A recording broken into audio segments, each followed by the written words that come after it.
భారతదేశ పార్లమెంట్లో భారతదేశ ప్రధానమంత్రి అమిత్ షా గారి మరి నరేంద్ర మోడీ గారు అమిత్ షా గారి నేతృత్వంలో మహిళలకు 33% రిజర్వేషన్ కల్పించాలని చెప్పి పార్లమెంట్లో వీగిపోయేటట్టు చేసిందో మరి మహిళల కోసము భారతీయ జనతా పార్టీ ఏ విధంగా పాటుపడుతుందని తెలియజెప్పడానికి సంగారెడ్డి జిల్లాకి ఇచ్చేసినటువంటి మన పాయల్ శేఖర్ అన్న మరి డిప్యూటీ ఫ్లోర్ లీడర్ గారికి మరి అదేవిధంగా సంగప్పన్న గారికి మరి అదేవిధంగా మన తెలంగాణ గారికి మహిళా మోర్చా జిల్లా జనరల్ సెక్రటరీ మరి స్టేట్ ఎగ్జిక్యూటివ్ అయిన మహిళా మనుషుల కమిషనర్ గారికి అదేవిధంగా జోష్ణ గారికి తేజస్వి గారికి మరి మహిళా మనుషులందరూ మన అదేవిధంగా ముత్తన్న గారికి విజయ్ గారికి నాగరాజు గారికి మాణిక్యన్న గారికి శ్రీకాంత్ గారికి మరి అందరికి కూడా అశోక్ అన్న గారికి కూడా ప్రతి ఒక్కరికి కూడా స్వాగతం తెలుపుతూ మరి నేటి మరి మహిళా మోర్చా 33% రిజర్వేషన్ గురించి మరి ఈరోజు జిల్లా సంగారెడ్డి జిల్లాలో ప్రెస్ మీట్ ఏర్పడింది. మన పాయల్ శేఖర్ అన్న గారి గారు డిప్యూటీ ఫ్లోర్ లీడర్ గారు మాట్లాడాలి. కాంగ్రెస్ పార్టీ పార్లమెంట్లో అవలంబించినటువంటి విధానానికి ఎక్కడ కూడా పొంతన లేకుండా ఈరోజు మహిళలకు కాంగ్రెస్ పార్టీ ద్రోహం చేసింది.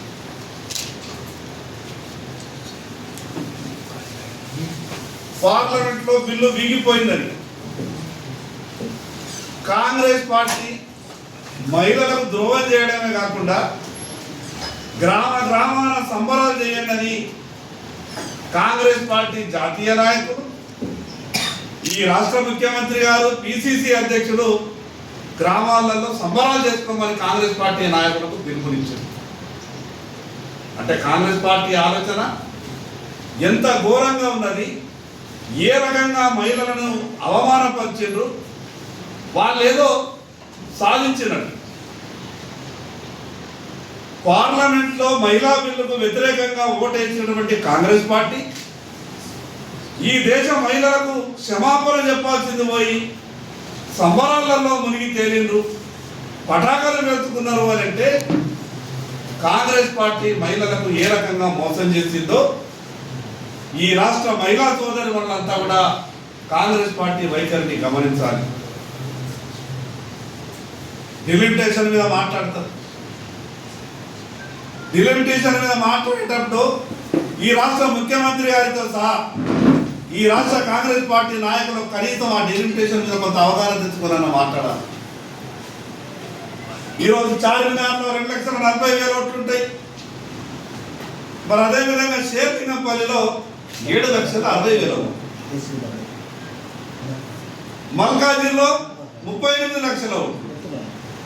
అంటే ఈ రకంగా వ్యత్యాసం ఉన్నటువంటి భారతదేశంలో అన్ని నియోజకవర్గాలు ఇంత ఘోరమైనటువంటి వ్యత్యాసం ఉండడానికి వీల్లేదు. అందరికీ సరిసమానమైనటువంటి అవకాశాలు కావాలా? ఇదంతా కూడా కాంగ్రెస్ పార్టీ చేసినటువంటి తప్పులన్నీ కూడా సరిదిద్దాలన్నటువంటి ఆలోచనతోని ఈరోజు అంత గొప్ప బిల్లును ఒక పక్క 33% మహిళా రిజర్వేషన్ అమలు చేద్దామని, డిలిమిటేషన్ చేద్దామని అంత గొప్పగా పార్లమెంట్లో ఈరోజు భారతీయ జనతా పార్టీ నరేంద్ర మోడీ గారి నాయకత్వం ఒక సమర్థవంతమైనటువంటి బిల్లు పార్లమెంట్లో తీసుకొస్తే ఈరోజు కాంగ్రెస్ పార్టీ ఏ రకంగా వ్యతిరేకించిందో మహిళా సోదరులలో ప్రత్యేకంగా గమనించింది. మరి ఇంత ఘోరమైనటువంటి ఈ కాంగ్రెస్ ప్రయత్నాలను ఈ రకంగా మహిళా సోదరిమణులను ఏ రకంగా కాంగ్రెస్ పార్టీ అవమానించిందో ఈరోజు గ్రామాల చర్చ జరగాల్సినటువంటి అవసరం ఉంది. గ్రామాన కాదు, ప్రతి ఇంట్లో కూడా చర్చ జరగాలి. ఈరోజు కాంగ్రెస్ పార్టీ మహిళలంటే కేవలం గాంధీ కుటుంబంలో ఉన్నటువంటి మహిళలు మాత్రమే అనుకుంటున్నారు. ఆ గాంధీ కుటుంబంలో ఉన్నటువంటి వాళ్ళకు పదవులు ఉంటే సరిపోతాయి అనుకుంటా ఉన్నారు. సోనియా గాంధీ గారికి పదవి ఉంటే సరిపోతుంది, ప్రియాంక గాంధీ గారికి పదవి ఉంటే సరిపోతుంది. ఆ కుటుంబంలో ఉన్నటువంటి వాళ్ళకు మాత్రమే పదవులు ఉంటే సరిపోతాయి. ఈ భారతదేశంలో ఉన్నటువంటి మిగతా మహిళలకు గౌరవం దక్కకున్నా వాళ్ళకు పర్వాలేదు, పదవులు రాకుండా కూడా పర్వాలేదు, కానీ కాంగ్రెస్ పార్టీ చేసినటువంటి ఈ యొక్క మోసాన్ని ప్రతి దగ్గర కూడా చర్చ పెట్టాల్సినటువంటి అవసరం ఉంది. మరొక వితండవాదాన్ని ఈ రాష్ట్ర కాంగ్రెస్ పార్టీ నాయకులు మాట్లాడే ప్రయత్నం చేస్తారు.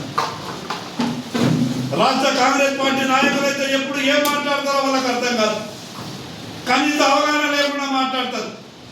ఈ రాష్ట్ర ముఖ్యమంత్రి గారు మాట్లాడతారు, సంపాదన ఎక్కడ ఎక్కువ చేస్తుంది ఆ ఏరియాలో సీట్లు ఎక్కువ ఇవ్వాలి, ఓట్లు ఎక్కువ ఇవ్వాలని రాష్ట్ర ముఖ్యమంత్రి గారు ప్రపంచంలో ఎక్కడ లేనటువంటి ఒక ఫార్ములాను తీసుకొచ్చింది.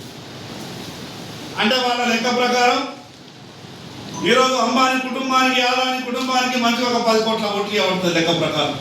మాట్లాడేటటువంటి మాటల్ని తెలంగాణ రాష్ట్ర మహిళా సోదరి వల్లారా మీరంతా కూడా ఒకసారి ఆలోచించండి. తిరుగుతుంది ఈరోజు మహిళలు చీకొడతా ఉన్నారు, మహిళలంతా కూడా గ్రామాలలో చీపుర్లు పట్టుకొని ఉన్నారు. ఎప్పుడు వస్తారో కాంగ్రెస్ పార్టీ నాయకులు, ఎప్పుడు చీపుర్లతో మేము సత్కారం చేస్తామా అని మహిళా సోదరు వాళ్ళంతా కూడా ఈరోజు కాంగ్రెస్ పార్టీ నాయకులతో గ్రామాలలో ఎదురు చూస్తూ ఉన్నారు. అందుకే కాంగ్రెస్ పార్టీ ఎన్ని కుట్రలు కుతంత్రాలు చేసినా ఖచ్చితంగా మహిళలకు భారతీయ జనతా పార్టీ 33% రిజర్వేషన్లు ఇచ్చే విధంగానే మా ప్రయత్నాలు ఉంటాయి. రకమైనటువంటి ఆలోచన లేకుండా మంచి బిల్లులు తీసుకొచ్చినప్పుడు పార్లమెంట్లో మద్దతు ఇచ్చే విధంగా బుద్ధి రావాలి వాళ్ళకని ఈ సందర్భంగా కాంగ్రెస్ పార్టీ నాయకులకు చెప్పారు.